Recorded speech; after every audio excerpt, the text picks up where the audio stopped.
राजधानी स्टूडियो गुड़गांव।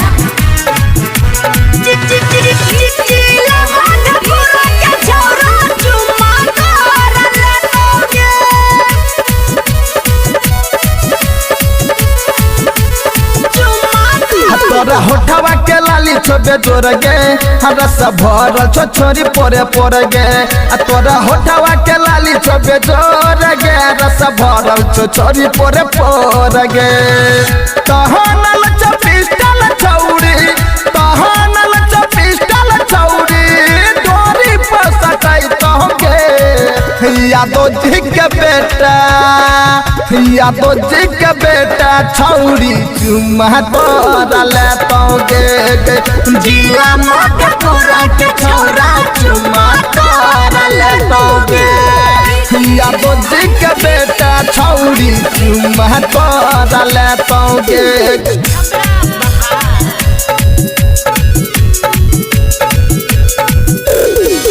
जिला मधेपुरा के छौरा चुम्मा तोरा ले तोगे छौरी चुम्मा तोरा ले तोगे।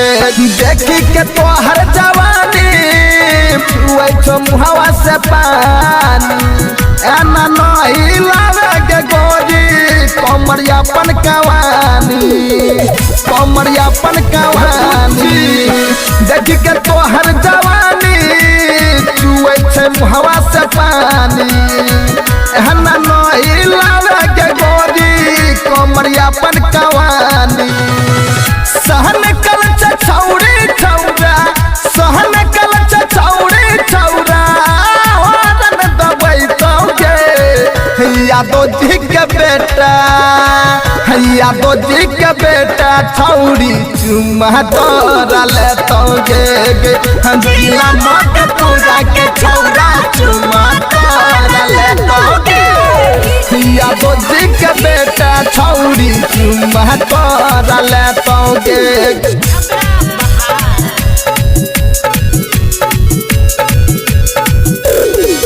जिला मधेपुरा के छौरा चुम्मा तोरा ले तोगे छौरी चुम्मा तोरा ले तोगे।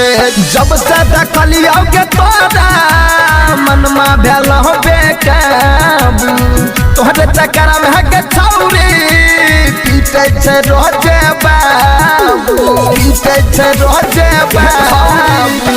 जब से देखलियोगे तोहरा मनमा भेल हो बेकाबू तोहरे चक्कर में है छौरी पीटे छे रोजे बाबू। गाही टोन पर भस छौरी बिकू यदि तो बिकू गोदी में उठाई तोगे यादो जी के बेटा यादो जी के बेटा छौरी चुम्मा तोरा ले तोगे जिला मधेपुरा के छौरा चुम्मा तोरा ले तोगे।